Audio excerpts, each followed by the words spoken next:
I'm a huge fan of this Anvil Bucket Fermenter, but compared with other fermenters on the market, it's lacking in the accessory department.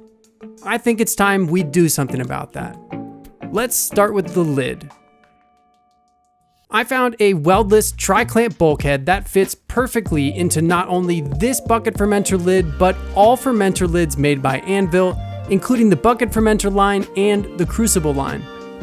Simply push it through the existing hole, tighten it down, and you're good to go. And if you'd rather have a more permanent solution, you could use something like this contraption from brewhardware.com. It's designed to create a flared hole and then pull a tri-clamp ferrule tightly into position. From there, you can secure the ferrule in place using silver solder. Personally, I'm going to stick with the weldless option on the lid, and the next thing I'm going to do is use this tool to add a bottom drain. For this modification, I first need to remove the plastic base from the fermenter. Using a razor blade, I'll create some space between the plastic and the steel.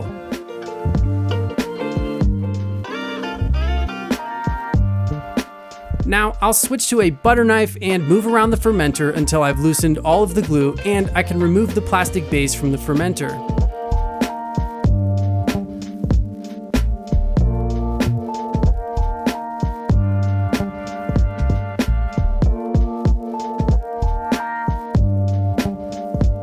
With that out of the way, I'm using a center punch to mark the center of the bottom of the fermenter. This not only marks the location of the hole I need to make, but it'll also keep my drill bit from moving around. Now I'll lubricate the area with some dish soap and start drilling a small pilot hole. Sweet. The next thing I need to do is widen this pilot hole to 1.25 inches. You can use a hole saw for this or a step bit like I am here. You want to use steady, even pressure, but don't push too hard or you could warp the metal. Now that the hole is cut, I need to clean up the edges a little bit using a metal file or some sandpaper. Just make sure it isn't too sharp and there aren't any metal fragments sticking out. Take your time on this step and make sure the hole is super clean or it'll make the next few steps more difficult. There are 2 ways that you can use this install tool from brewhardware.com, and I'm going to be using the more difficult method so that the flare is on the outside of the fermenter.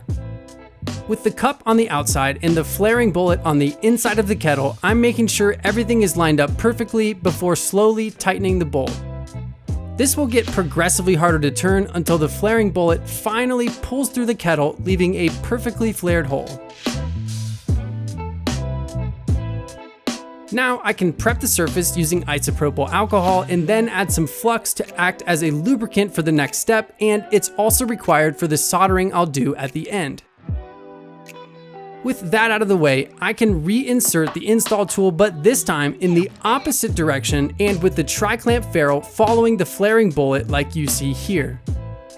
I'll add a little more flux to the ferrule and I can begin tightening the bolt.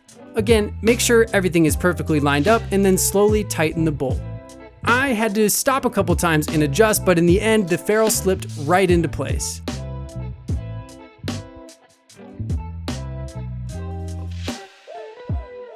Now for the soldering. This is something I've never done before, but after watching a couple videos, I'm ready to give it a try. I rigged up a stand for the fermenter using some wood blocks that will keep it upright and far enough away from the table so I can fit a butane torch underneath. I've already added the flux, so the next thing I need to do is size my solder for the hole. I want 2 wraps around and I want it to sit perfectly in place above the seam. That looks pretty good right there, so I can begin applying some heat. First, I'm heating up the area around the ferrule, and then I'm moving closer and closer to the solder. It was pretty hard for me to see exactly what I was doing, but you don't want to point the flame directly at the solder. Just slowly move around the ferrule until all of the solder has melted into place.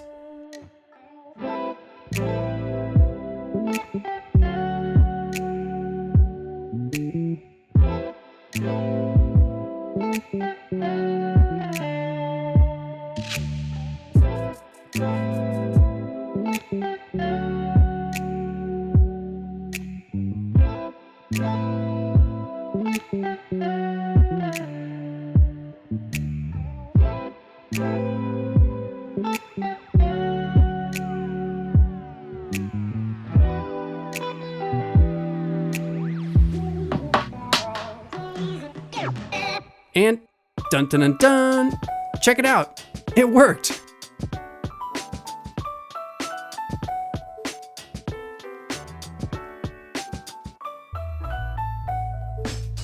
Then the last thing I need to figure out is how to add some legs.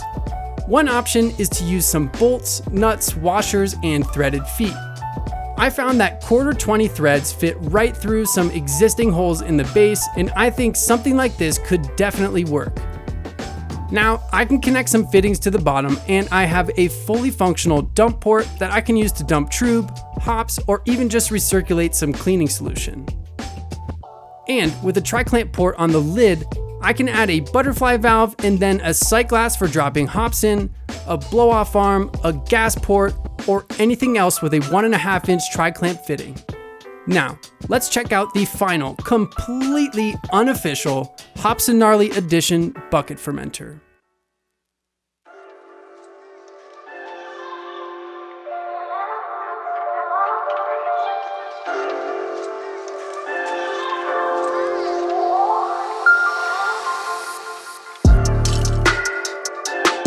In the end, I dropped the bolt-on legs in favor of a modified wooden stool, which gave me a little more stability and enough height to add a sight glass to the bottom of the fermenter.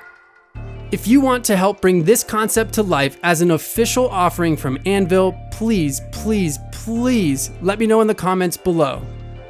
Everything I've used in this transformation is linked in the description, including the weldless tri-clamp bulkhead and the pull-through flaring tool from brewhardware.com. Now, it's time for a huge thank you in the form of a giveaway. Thanks for supporting the channel and telling your friends about it. It makes a huge difference.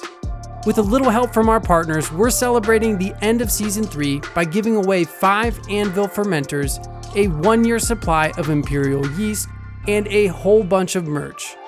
Check out the description below for all the details. Thanks for hanging out with me today. I'll see you again soon.